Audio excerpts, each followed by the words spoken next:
Hey everybody, Economic Ninja here. We're gonna talk about Toyota. Toyota is in a lot of trouble.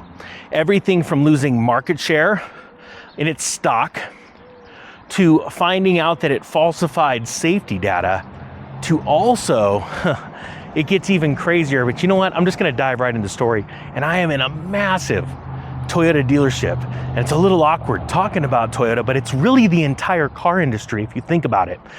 This car industry is completely collapsing in on itself. And I did a video about a couple weeks ago about how a Toyota insider was revealing that they were dropping significant terms in, let's say, talk about leases. They were gonna slash the interest rate because the dealers cannot keep up with this inventory. Nobody's buying right now at these higher interest rates, right? At the high prices still, even though they've come down a ton.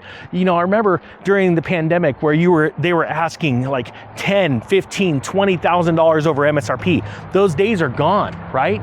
But the interest rate is still too much for people to afford these cars. So Toyota had to make the decision, Toyota USA, to turn around and say, hey, we'll carry some of this burden. We'll drop the financing rate super low on leases, because then Toyota Corporation still owns the car, right? They're owning the car, and that means they're taking a ton of inventory off the dealer's plate.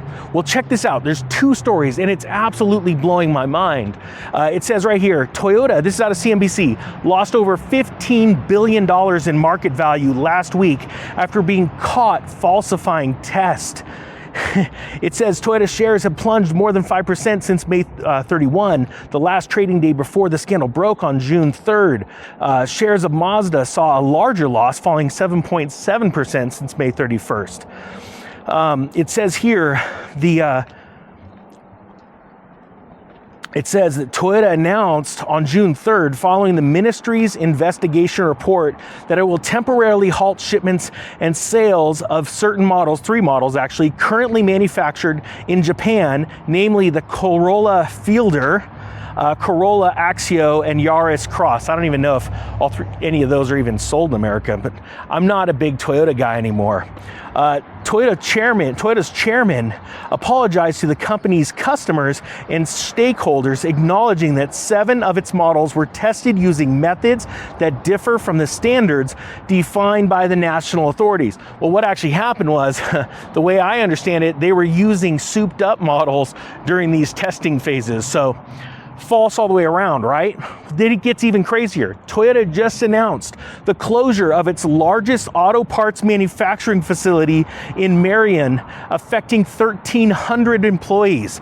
It says in a significant shift in its U.S. operations. Hino Motors Manufacturing USA, which is a subsidiary of Toyota, has announced the closure of its largest auto parts manufacturing facility in Marion, Arkansas. This move is set to affect approximately 1,300 employees by the end of 2027. The plant, operational since 2006, has been a major production site for truck frames and axles, not only for Hino commercial vehicles, but also for Toyota. Well, what does that tell you? It tells you that the auto industry is absolutely collapsing. When you have to close one of your largest manufacturing hubs, your manufacturing factories, it's because you are not selling the vehicles. This lot is absolutely insane. You can't see, but it's like 3 stories of cars behind me. You can't see the way the sun is. Absolutely mind-blowing how many vehicles. And I do like Toyotas. I grew up owning Toyota pickup, a Toyota 4x4, similar to the one from Back to the Future. I grew up loving them, and they're great vehicles, but I just need more power and bigger truck. More power. But you think about it, and this has been such an amazing thing to watch, the skyrocketing of vehicles. When you could buy a vehicle and a few years later actually trade it in. Trade-in value was more than you paid. Blows my mind. Talk about the most epic opportunity that's now gone. Now, think about the real estate market. Right now, we are in the exact same thing, but like 10 times bigger, where Americans could actually sell their house or sell a rental and pay off their home, or they could sell the home they're in, move to another town, move to another state, and more than likely, in a lot of situations, pay cash for a house. It's never, ever happened. But that opportunity is about to be gone as well. Most people have no concept in any kind of economic cycles, whether it be a vehicle, pricing cycle, whether that be just yearly pricing cycles. It's things that I teach in one of my classes, or real estate cycles. Well, the question is, what are you planning to do about it? There are a lot of people that are losing their jobs. As a matter of fact, we've already seen it during the pandemic when auto sales collapsed as the prices exploded. Dealerships didn't need 10 or 15 or 20 salesmen anymore. They only needed 1 or 2. They needed a sales manager, finance manager, and 1 salesman, because nobody was showing up. Now, obviously I'm here today before, the place is open. The service center's open. They're actually crushing it. It looks like they're slammed. But my point being is that they don't need the employees, because they're not as many employees, because they're not selling as many vehicles. And this is such an exciting time for me, because as this crashes, my list of cars. I want you to hashtag the car of your dreams that you want to buy as this thing collapses.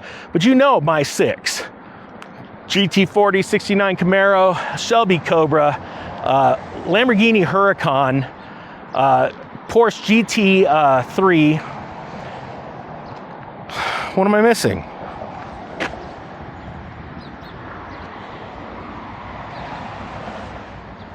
There's 6. Oh yeah, the Scooby-Doo machine, the mystery machine. And that's just because I just want to be able to pull up one day and go, if it wasn't for you meddling kids. Anyway, point being is that everything's going to crap in a handbasket, and I'm super pumped, and I hope you're super pumped. Because if you're getting ready for this, you think this is exciting?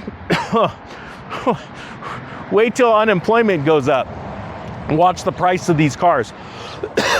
And watch when we have a liquidity event in the banking system. Oh yeah, and then watch what happens in real estate. We're all gonna be crushing it. I'm gonna crush it, you're gonna crush it. And we're gonna be like, what's that TV show from a long time ago? I see Billy crushing it. I see Jasmine crushing it. I see Jake crushing it. And we're just gonna all be crushing it. I hope you guys got something out of this. The Economic Ninja is out.